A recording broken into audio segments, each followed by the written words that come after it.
Welcome to the Wednesday show, everybody. It is Fantasy Football Today. We have spent a lot of time talking about Justin Jefferson and Drake London. We talk about Drake London all the time. We talk about Bijan Robinson and Saquon Barkley. But I'm going to give you 5 guys that I don't think we've talked about enough on this show. We'll kind of do some deep dives on these guys.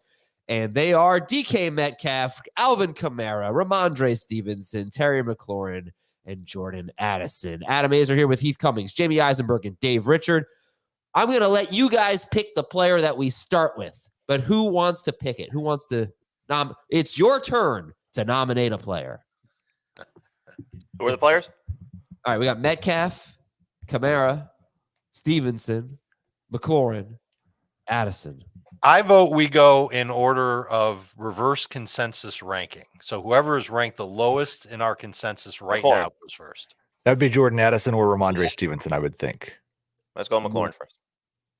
All right, Jamie. I like Jamie. So there you go. You got 3 different answers. Well, Jamie had the conviction. We're going to start with Terry McLaurin. Let's go. Terry McLaurin was the number 33 wide receiver in non-PPR, number 32 in full PPR last year. But per game, he was basically 40th.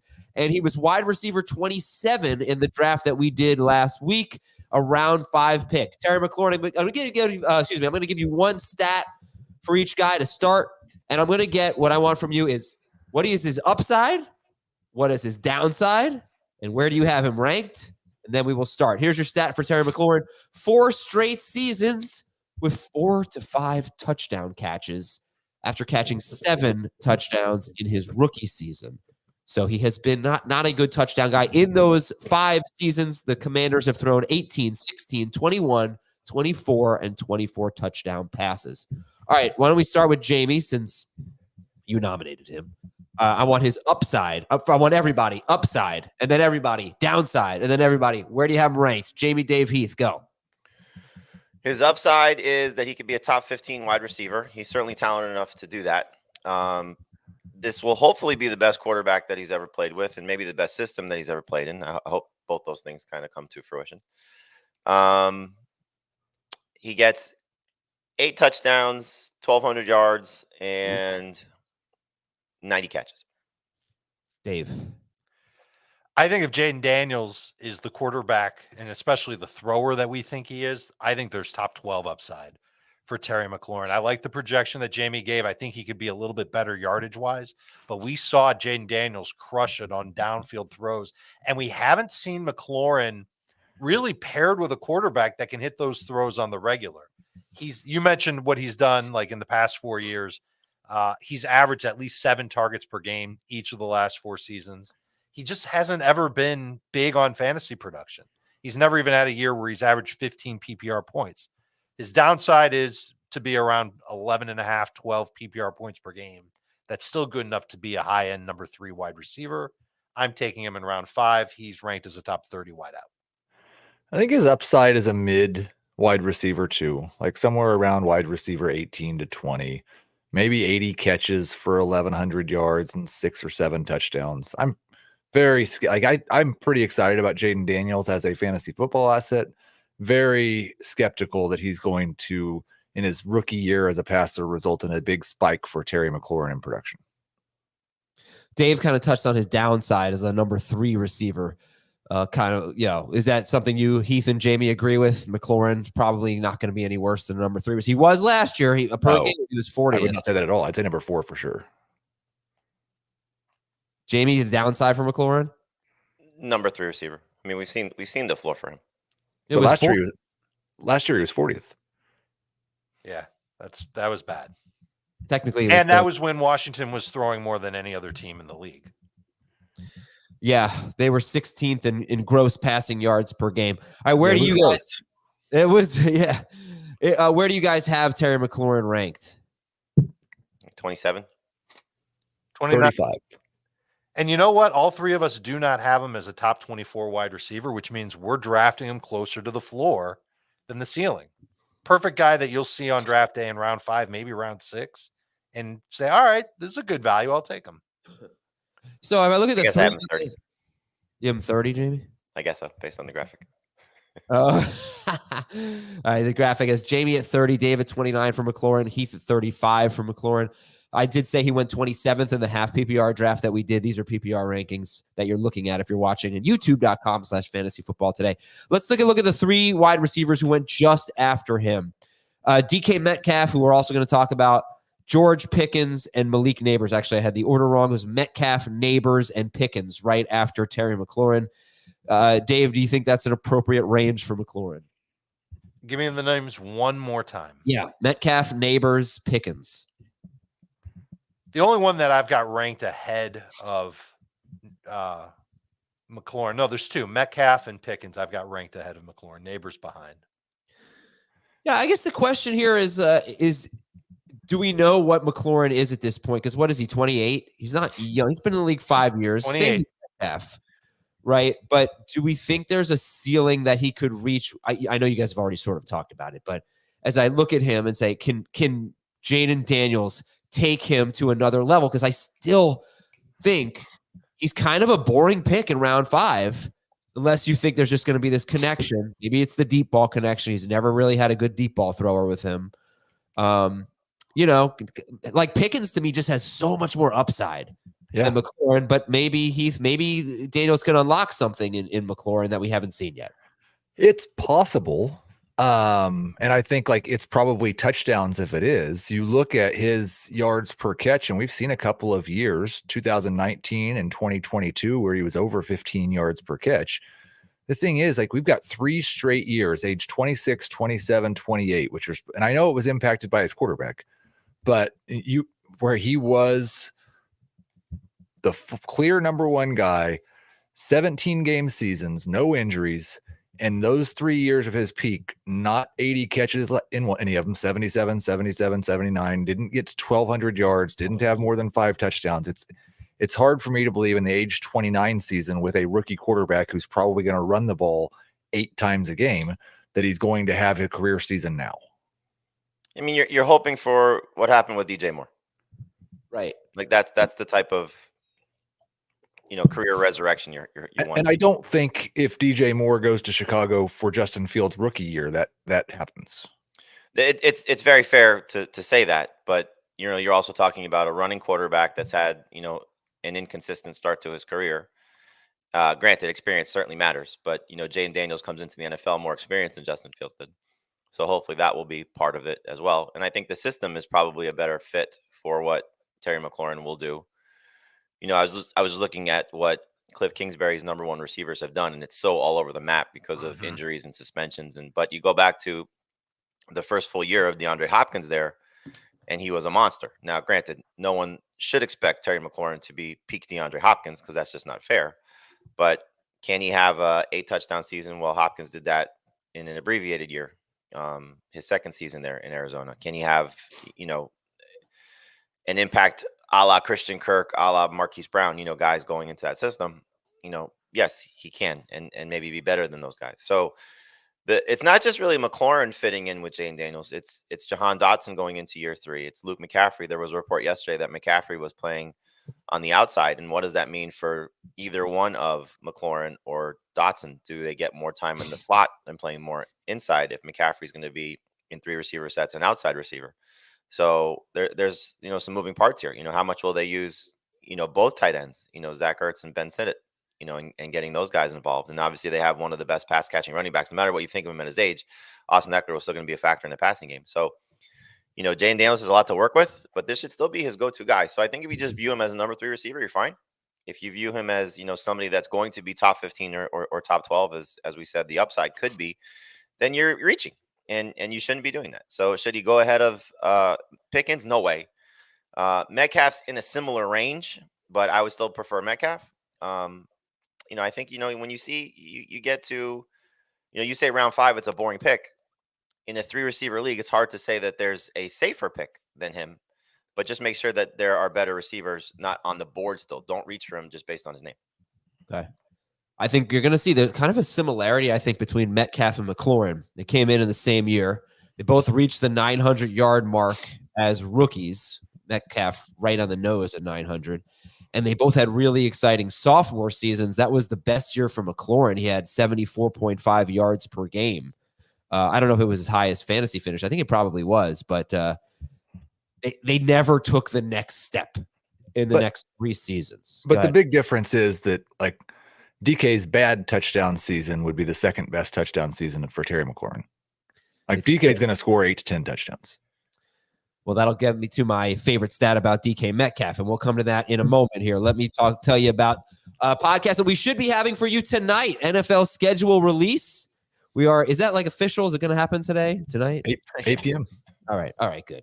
Because I thought it was going to happen last week, but we're good to go. So at some point tonight, we're going to be talking about the schedule release, and we'll have a bonus episode for you there. And then, of course, there's FFT Dynasty with Heath getting a guy named Ryan Heath, who we talk about on this show because we bring up his tweets a lot, coming on the podcast on Friday. And if you want to see any of our podcasts, you can listen to them. You can go to cbsports.com/podcast and see the full list. They're on YouTube as well. So we have a terrific lineup for you. If you're into the NBA, check out the Beyond the Arc podcast. All right, let's take a break here. We'll come back. We'll give you some news and notes on the Lions, on the Broncos backfield, and then we'll get to the other players that we haven't talked enough about right after this. PGA Championship on the Range tees off Thursday on CBS Sports Network.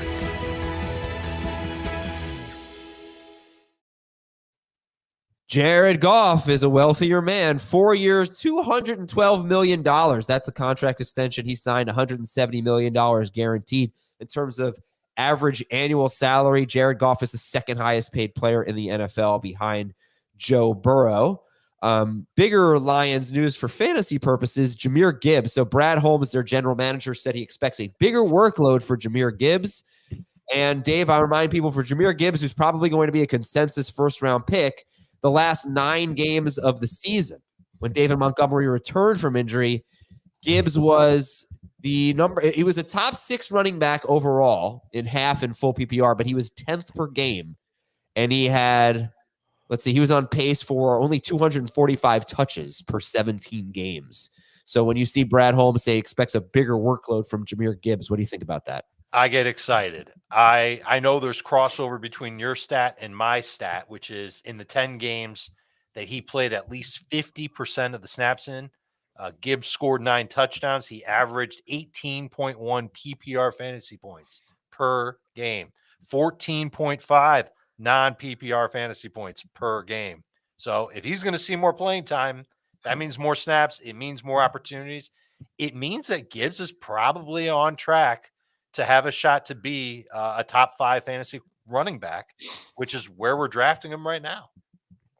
Right. But, your stat, it includes the games that Montgomery missed. And Gibbs was just an absolute monster there. When Montgomery was healthy at the end of the year, they split fairly evenly, and he was the number 10 running back per game in both half and full PPR. And I don't know how they're looking at it, but he had 12 rush attempts per game last year and 3.5 catches per game. So 15.6 touches per game. That's overall.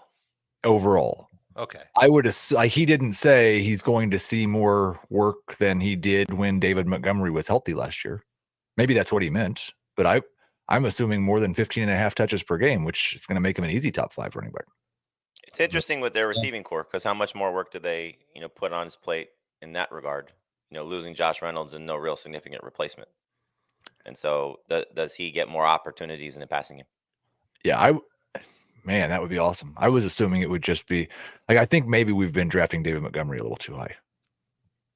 Would you take Montgomery or McLaurin in a vacuum? Depends what Montgomery. I think probably McLaurin in PPR. Definitely right, 3 wide receivers.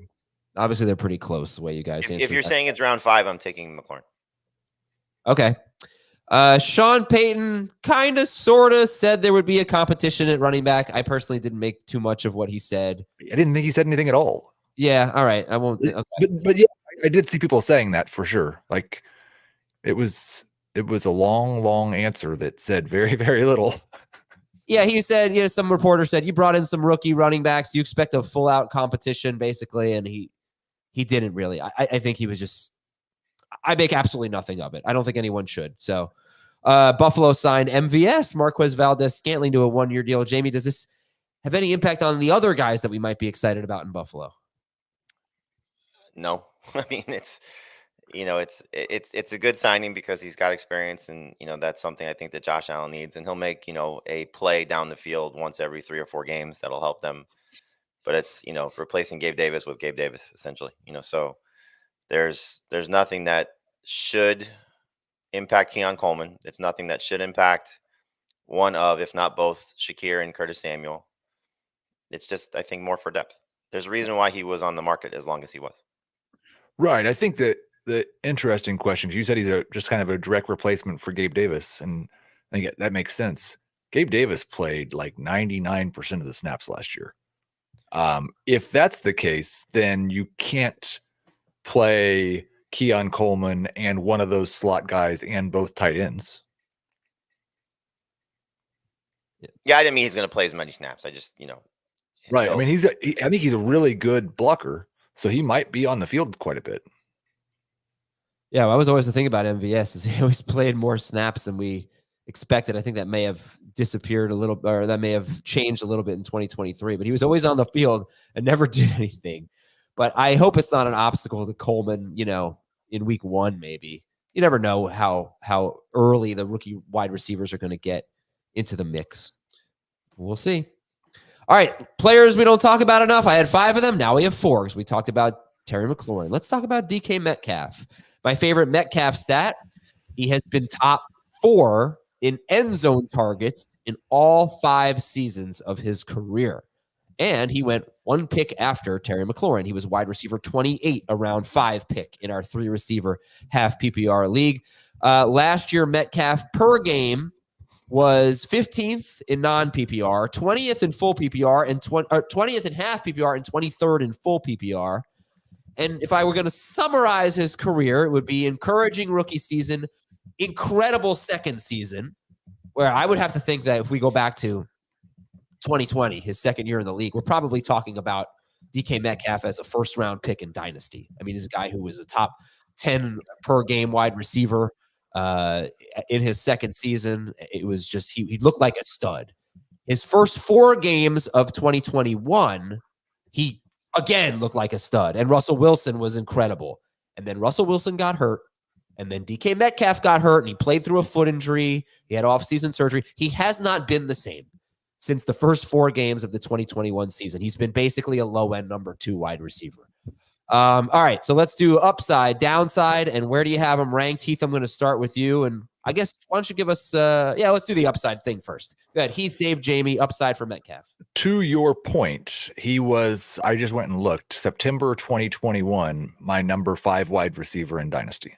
Wow. And I think that was that wasn't just me being high on him. That was the consensus opinion. He was a top 5 Dynasty wide receiver. Big time. Yeah, he's not lived up to that for sure. The things haven't gone exactly. I think we all thought he'd be playing with healthy Russell Wilson for the next 3 years, and he didn't. I think DK Metcalf still has top 12 upside. And I do think he has that wide receiver 3 floor, but maybe even high end wide receiver 3 floor. And I rank him as wide receiver 29. I've got him ranked higher than Heath does, but I agree with the assessment that he can be a top 12 wide receiver. That's his upside. He scores a ton of touchdowns and still gets a bunch of targets per game. He's been pretty steady with target volume, somewhere between 7.4 and 8 each of the last 4 seasons. I think he can get top 10, top 12. His downside is high end number 3 receiver. I've got him ranked as a low end number 2 wide receiver. I've got him 21st among wideouts. Oh, Jamie, what do you got? Upside, downside, and where you ranking him? I think part of the problem is that we've expected him to dominate targets on his team, and he's annually gotten out targeted by Tyler Lockett, and that's been a problem. And the last year, and now it will be 2 years, there's another mouth to feed in this offense that may be ascending. And it's not to say that Jackson Smith-Njigba will be better than DK Metcalf, because I don't think that'll be the case, but he's going to command more attention. At least he should. It's another new offense he has to adjust to, so that's also been an issue. They've, turned over offense coordinators too many times, I think, in his career. And what happens if they make a quarterback change at some point during the season, which could clearly happen if Geno Smith struggles, because they have someone who they say they like in Sam Howell, who was brought in, from Washington. So I think he's a number 3 receiver. You know, his production is kind of been evident the last 2 seasons. Does he have the potential to be better? Sure. Touchdowns, I think if he can get another 2 or 3, we'll put him in the top 20. But I don't think his catches and yards are going to dramatically change. Now, again, you have a 31-year-old or 32-year-old Tyler Lockett at this point. If he fades away and we get more of a 2 receiver situation as opposed to a 3 receiver situation, that will help DK Metcalf. But I'm drafting him as number 3 receiver. He's closer to DK Metcalf for me. I think he's closer to Terry McLaurin for me than he is to a top 20 guy. Yeah, so he was out targeting Lockett in 21 and 22. It looked like Metcalf was really becoming the true alpha, but everything changed in 2023. Lockett had one more target, I think, or it was close. Lockett played one more game. Metcalf missed the first game of his career. He's been very durable. But then the JSN thing really hurt him. I mean, in his first 4 seasons, the number 3 player on the team never had more than 63 targets. JSN had 93. Lockett, by the way, had 3 more targets than Metcalf last year. They had basically the same target per route run rate. Target per route run rate went down for Metcalf. I mean, it just, I think it was the biggest thing is he just didn't get that many targets. What did he have last year?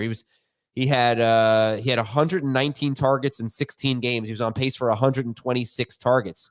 The year before, he had over 140 targets. So it was a great trend for Metcalf that he was really becoming the number 1 guy, and that changed big time last year.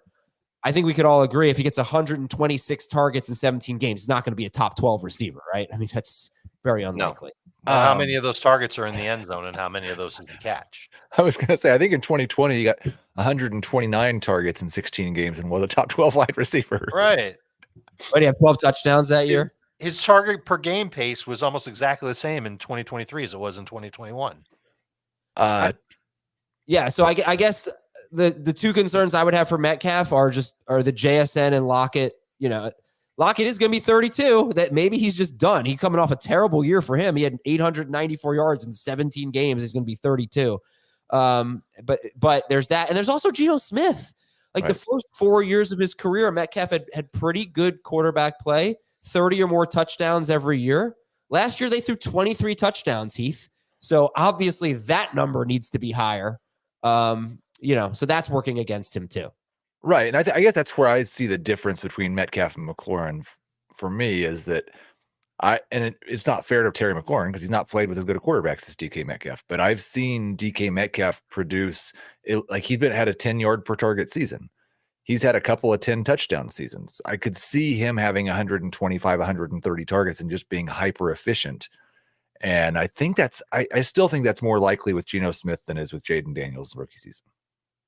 Yeah, I mean, you should be drafting Metcalf ahead of McLaurin. I don't think anybody's advising otherwise. It's funny that we sit here and we always say Tyler Lockett's just an afterthought and he's underrated in how we draft him and appreciate him. And DK Metcalf is kind of the opposite. And then Seattle values Lockett almost the same. Yep. So if I were going to make the case, let me give you a hypothetical here to take McLaurin over Metcalf. What do you think about this case? I don't buy what Geno Smith did in 2022. I buy more what he did in 2023. And if that's the case, Metcalf doesn't have that big of an upgrade at quarterback or that big of an advantage at quarterback over McLaurin. And there is no way McLaurin is not leading his team in targets. Whereas Metcalf, there is a very realistic way that he is not leading his team in targets. That would be my case if I were going to take McLaurin over Metcalf. What do you think about that? Makes sense. It's reasonable. I still think Geno last year at 7.3 yards per target and a 4% touchdown rate is likely better than what you're getting from Jaden Daniels. All right, let's go to our next guy here. We'll stick with the wide receivers. Let's talk about Jordan Addison. Jordan Addison last year was actually a wide receiver 31 per game in full PPR, number 23 per game in non-PPR. That's terrific. Let me just give you what he did in the first 5 games of the season with Cousins, with Jefferson, with Hawkinson. He was on pace for 99 targets. Not a lot, but 10 touchdowns. That's a lot. Cousins was on pace for 41 pass attempts per game. Well, not on pace for that's what he averaged. 5,093 yards, 44 touchdowns. It was a tremendous passing environment, and Addison really took advantage. He went in round 7 as wide receiver 39 in our most recent draft. Dave, you can start on Jordan Addison, upside, downside, and where you have him ranked. And we'll get into more details on Addison's rookie year, I assume, after this part. Absolutely. Yeah. Whatever you want. Yeah. Okay. I think his upside is a low-end number 2 wide receiver. I think his downside is a number 4 wide receiver, and that's where I'm drafting him, as a high-end number 4 wide receiver in round 7. I think his upside is a low end number 2 wide receiver. It's almost like his upside and downside for me are more attached to when does TJ Hawkinson show up and is he the same guy? Because if Hawkinson just can't get right this year, then I could see Addison being, and the quarterback plays okay, then I could see Addison being a number 2. If Hawkinson shows up early in the year and is himself, there's a chance Jordan Addison's on the waiver wire. Just because the Justin Jefferson, TJ Hawkinson combination with maybe not as good of quarterback play could really nerf him. But I don't think it's fair to look too much at those first 5 games and say, look, he wasn't near as good, because a lot of rookie wide receivers are not very good their first 5 games in the NFL. Yeah. No, just the raw numbers. I mean, for him to do that in his first 5 games, I know it was only 99 target pace, but that was still impressive. Still really impressive. And yeah, Jamie, go ahead. Upside, downside. And Heath, where do you have him ranked? Did you say 42? Go ahead, Jamie. I mean, his upside is Jalen Waddle, being the running mate to an elite wide receiver. And that's what you hope to see, because he was a first round pick in the NFL draft. He's got a 10 touchdown season already on his resume, and he's going to be in an offense that's going to throw the ball a lot, rookie quarterback or not. So that's what you hope he can become. But I don't think that's realistic. I think the thing you're looking for is for him to be, like the guy said, a number 2 wide receiver. As he said, TJ Hawkinson's status is probably going to sway this dramatically, because if there's one less big mouth to feed, and Hawkinson is a big mouth, then we're looking at hopefully a target spike. And we don't know what JJ McCarthy or who JJ McCarthy is going to favor. We know Kevin O'Connell's going to favor, and that's Justin Jefferson, and he's going to dominate targets, as he should. But I think when you look at what Hawkinson's situation is, and Jesse Morse, who's one of the fantasy doctors you can follow on Twitter, said today or yesterday, I just retweeted it, that you're looking at maybe week 4 to week 8 when Hawkinson is ready to go, because of when he had his surgery, most likely a pup candidate. So if it's week 8 and you're getting 7 games of Jordan Addison and JJ McCarthy adapts to the system well, or it's Sam Darnold and he's getting off to a good start, I don't think Kevin O'Connell is changing his offense with the 29-year-old Aaron Jones in the backfield. So we're going to see a high volume of passes. We're going to see a lot of targets going in Addison's direction. He might get you off to a good start, and then he struggles a little bit when Hawkinson's back and we have 3 mouths to feed there. So I think you should draft him as a low-end number 3, high-end number 4 receiver. But again, those type of guys will still get pushed up. He still has plenty of upside to deliver. So I don't mind him as a starter in a 3 receiver league to open the season. I prefer him as a high-end reserve, though. Here's one thing that you really like about Addison. So Jefferson gets hurt, and the next 3 games he plays with Kirk Cousins. He has a quiet game against the – what's that? He was a monster. Yeah. A somewhat quiet game against the Bears. 3 catches, 28 yards, and a touchdown on 4 targets. The next 2 games, he scores 31.3 points against San Francisco. 21. That was the fluky game, right? Where he had a couple right. strange plays. Touchdown right before the half was. I remember the one strange play, right? I don't remember 2, but he had like a 60-yard touchdown or something. Yeah. But he had 18 targets in those 2 games. He had 7 catches in both of those games. He scored more than 21 points in both those games. It's a lot of really encouraging stuff. It's just a lot changing, I guess, in the situation, specifically at quarterback, right? I mean, if Kirk Cousins were back, I think we'd be pretty excited about him. Just right, Dave? Is that it? It's just McCarthy is the huge wild card here?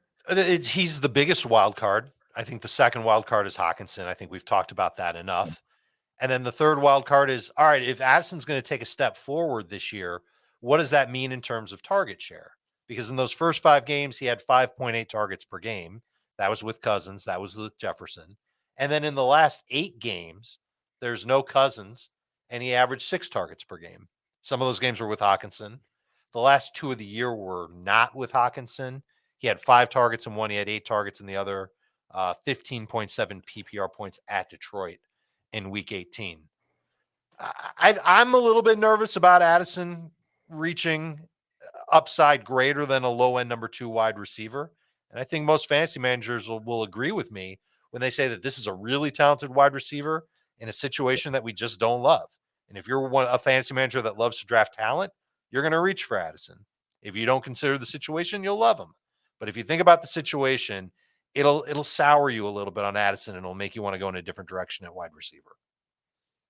Yeah, he could be one of those 900-yard rookies that takes a step back in year 2. He also could be one of the best sell high candidates after a hot start. Because of Hawkinson. Because of Hawkinson. Sure. All right. We're going to take a commercial break, and we're going to talk about 2 running backs, Alvin Kamara and Rhamondre Stevenson, when we come back. From the world of Sonic the Hedgehog, is there anyone stronger? No. Tougher? No. Hungrier? Grapes was an interesting choice for someone who doesn't use fingers. Knuckles, now streaming only on Paramount Plus. Alvin Kamara will be 20. No. I knew it. I did. Jamie can't resist. Every time we get the Knuckles commercial on our YouTube stream, and it's just Knuckles going, no. And I got made fun of for referencing that voice actor as in The Office instead of The Wire. But that's what I know him from, The Office. All right. Alvin Kamara is going to be 29 years old in July. Over the last 3 seasons, this is my favorite Kamara stat. I wouldn't say favorite, but it's a stat. He does not have a single run longer than 30 yards in 3 seasons. In his first 4 seasons, he had 7 carries longer than 30 yards. But even with all of that, in the last 3 seasons, he's still been an elite fantasy running back in 2 of those 3 years. It's so many catches. Oh, actually, here's my favorite stat. Ready? Over the last 3 seasons, Taysom Hill has 16 rushing touchdowns and Kamara has 11. That's a huge deal that Taysom Hill is gone. Anyway, Jamie, you can start here. Upside, downside, where do you have him ranked for Alvin Kamara? His age is the only thing that scares me, really. His situation may have improved, with the players who have left the Saints. I mean, this receiving core could be pretty bad. If Rashid Shaheed doesn't take a step forward, A.T. Perry, the rookie that they drafted, Ben, why am I blanking on his name? Bud Means, yes, Bud, not Ben. Bud Means. This receiving core could be bad. And so, Derek Carr certainly has shown the affinity to throwing to his running backs quite a bit. I don't think that will change. It's an offense, Clint Kubiak is coming from San Francisco. We know what the running back did there, as part of that offense. And Kamara certainly has the same type of skill set as Christian McCaffrey, just not as good. So there's still the potential for him to be a top 10 running back. I'm ranking him right around 15 in PPR, a little bit lower in non. He's, should still be the lead runner ahead of Kendre Miller and Jamal Williams. Williams didn't really do much to scare anybody last year after, leading the league in touchdowns the year before in Detroit. So that shouldn't be an issue. And if Taysom Hill's gone, then that's the opportunity that you look for him to get back involved at the goal line. So this could be the last hurrah for Alvin Kamara. So still a good number 2 running back that you should be looking at in the round 4 range. I got him 13th. I think he's still got upside to be a top 7, 8 fantasy running back. He stays healthy all year long. The production's been there pretty much every year. 2022, the only one where it wasn't. He's averaged at least 18 touches a game each of his past 6 seasons. He was at 19.6 in 2023. He's averaged at least 5 targets per game each year of his career, including 6.6 in 2023. Thought Jamie did a good job talking about the offense and Clint Kubiak and what he can do and how he can impact Alvin Kamara. The worry is he's 29 years old, and you think that after 29 years of age and he has 1,946 career touches. Yeah, the tread on the tire could come off, and that would stink. So you're taking that risk a little bit, but I think that's baked into when you're drafting him. And I think most people would be okay drafting Alvin Kamara late round 3 into round 4 in full PPR. And isn't Taysom Hill still on the roster? Yeah, he is. Yeah, that's what I was going to ask. My first question. We're talking about him like he's gone. I'm sorry. I thought they cut him. No. I don't think they can afford to. Well, that's a huge deal. It was a candidate, but they haven't done that yet. They need him to restructure, and they're going to push his contract into 2037. Alvin Kamara, for me, is bizarro Derrick Henry. Kamara is a borderline RB1, very high end RB2 in full PPR, and a very low end RB2 in non PPR, and Henry's the opposite. Would you guys rather have Achane or Kamara? Kamara. Kamara. But doesn't it kill you to take a 29-year-old running back who is obviously showing his signs of aging? He was RB3 per game last year. I know, but he was oh my God, he had so many catches. Even for a guy who has a lot of catches, typically 75 catches in 13 games. And by the way, he left week 17 early. If you took that away, he was on pace for like 103 catches. That's a lot to ask for, I understand but right, like just on paper, a 29-year-old running back who hasn't had a run longer than 30 yards in 3 years, it just screams Le'Veon Bell to me. And versus the most electric player in football last year, basically going into his second year. I'm not saying that I'm saying I disagree. But that's the conundrum I look at when I'm looking at those two guys on the clock, Achane versus Kamara. I don't think anybody would be considering it if we thought Achane was a full-time player. Oh, yeah. No shot. I wouldn't consider it if they just didn't add another running back. Yeah. But again, they added a running back in the same round, right? I think that the Saints added Kendry Miller last year, and it didn't affect Kamara at all. But if Mostert stays healthy, it's very difficult for Achane to overcome a guy in front of him and a guy behind him, whereas Kamara has two guys behind him. And Achane also has to stay healthy, which he had a hard time doing last year. That's the thing, is like we're talking about, there is a significant risk for Kamara. I project him at RB13. I think in PPR I rank him at RB18. So I'm downgrading him because of that risk. But I can't say there's more risk for Alvin Kamara than there is for Achane. There's a risk for Achane that like half of his games he has 9 or fewer touches. And I'm sorry about the Taysom Hill thing. I don't know what I was thinking there, but that stat is still really important. It's just now it's a different context with it.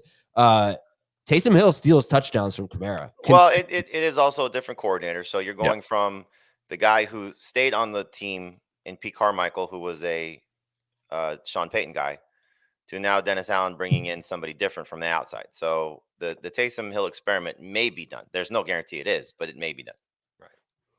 All right. Rhamondre Stevenson is our last guy that we haven't talked enough about. We'll talk about him now. He was the number 27 running back per game in full PPR, number 30 in non-PPR. He did leave one game early with an injury.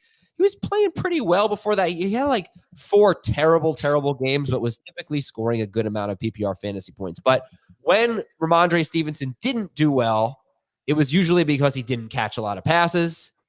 And the Patriots have been 3rd and 8th in running back target rate in their last 2 seasons. Not sure we're going to get that from a rookie. Not sure we're going to get that from Jacoby Brissett. We'll see.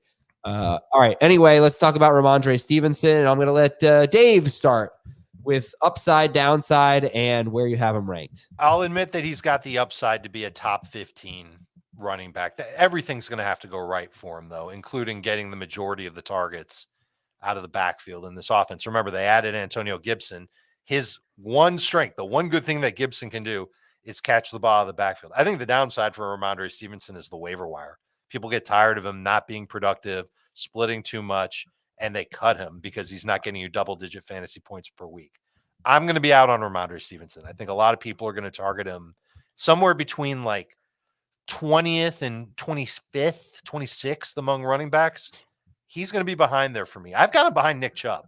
I think Nick Chubb has a better chance of coming back and putting up numbers than I believe that Rhamondre Stevenson can have a successful season in 2024.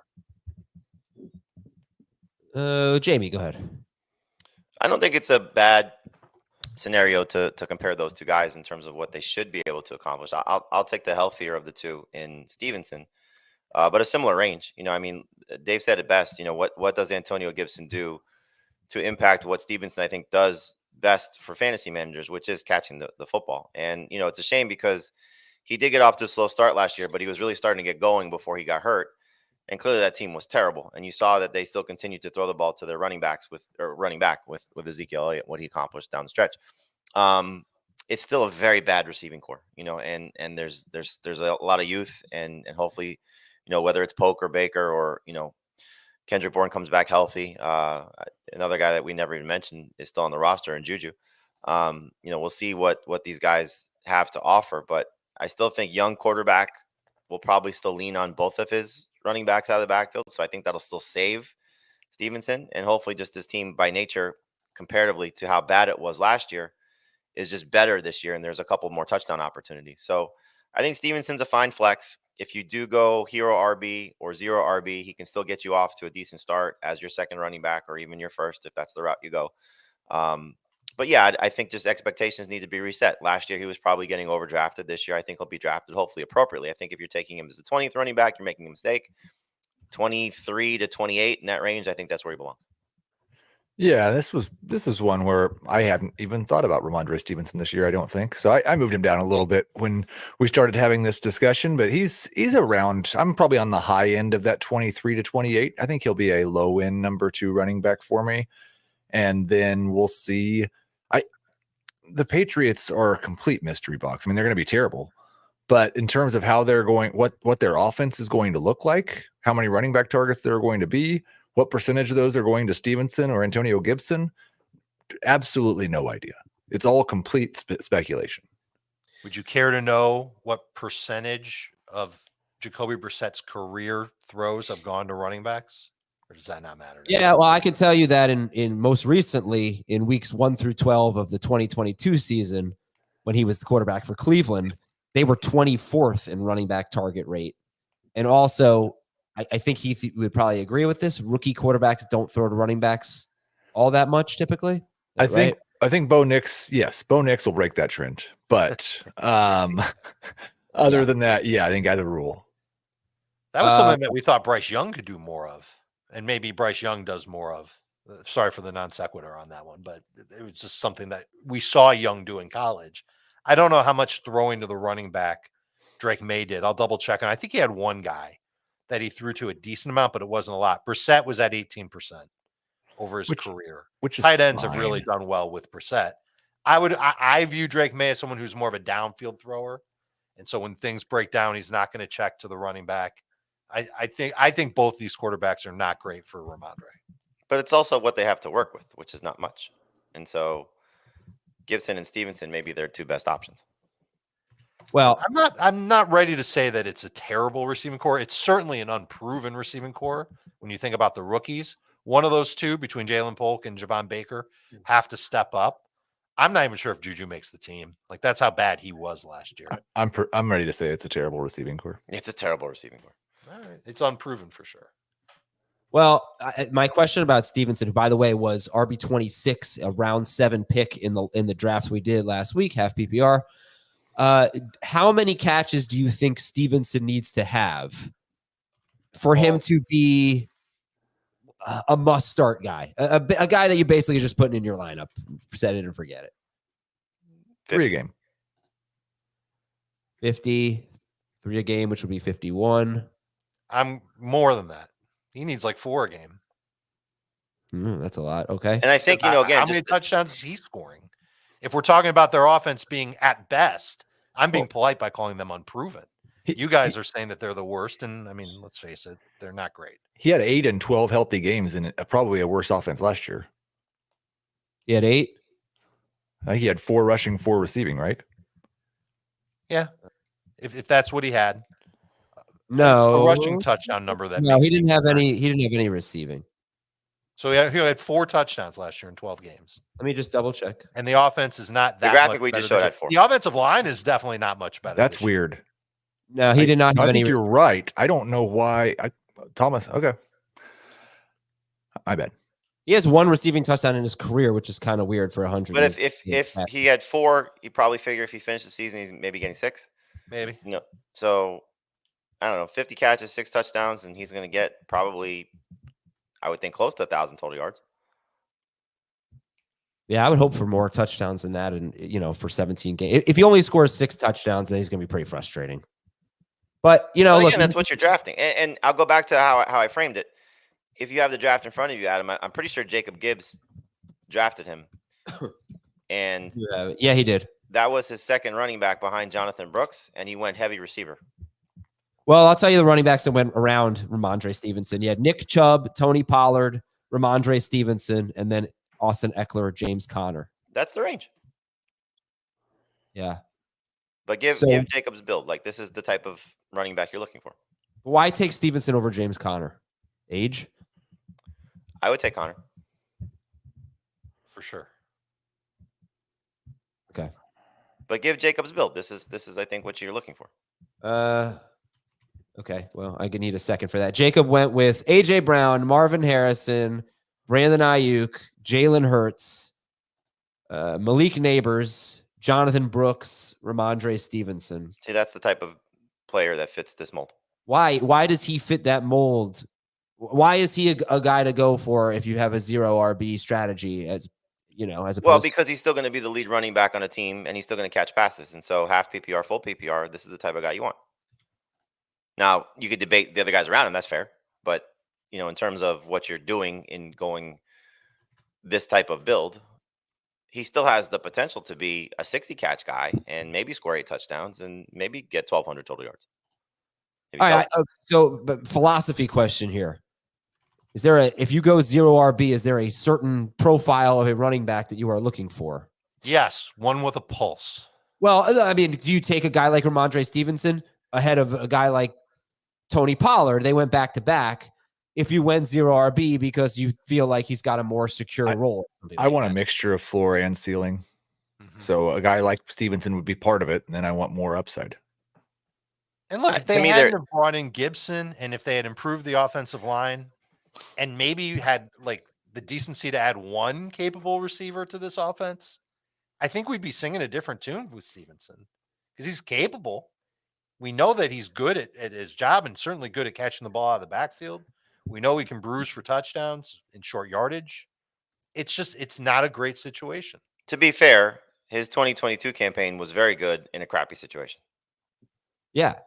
He caught 69 passes that year, I believe.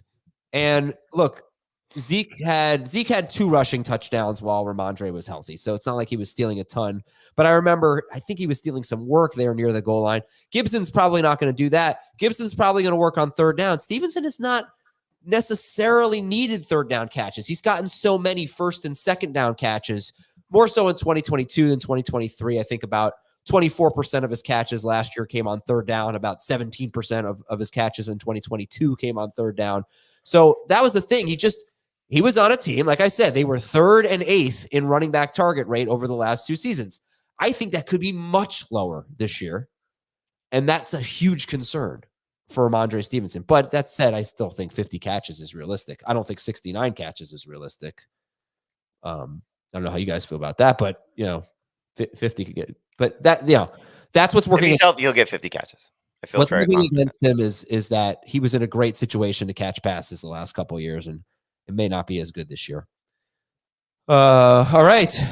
I think Jamie said you wanted to talk about Juju Smith-Schuster. Somebody? Oh, yeah, sure. Let's spend 10 minutes. All right. Those are 5 players that we don't talk about enough. And I like taking deep dives on players. It's fun. It's fun to kind of dig in and see where we come out. And the first one drafted in this group would be Kamara. Yes. And then Metcalf. And then McLaurin.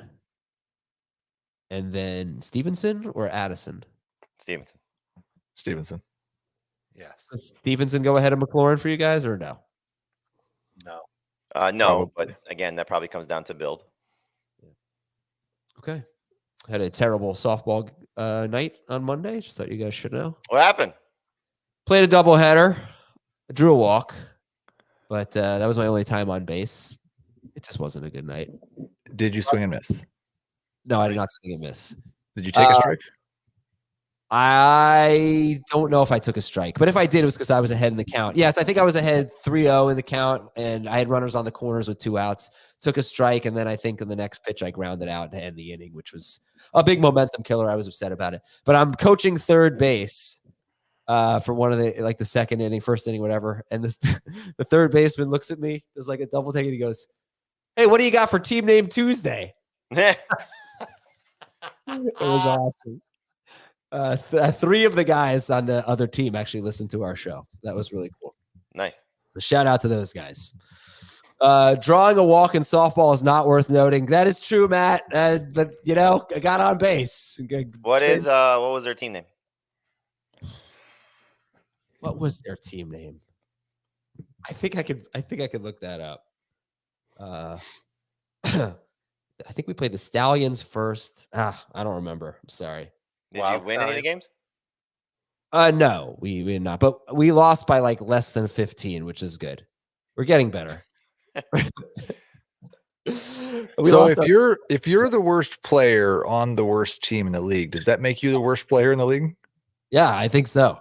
I feel like I've seen a few players from other teams that I am better than. I bet they would say the same thing about you. Probably. Where are you playing in the field? What's that? Where are you playing in the field? Usually right. But I actually like. Let me tell you that if I took like 30 minutes of outfield practice, I actually think I'd be a good outfielder. Have you caught a fly ball yet? Yes. Okay. There you go. That's good. Yeah. Thank you. All right. We're out of here, everybody. We'll talk to you tomorrow with another episode of Fantasy Football Today. See ya.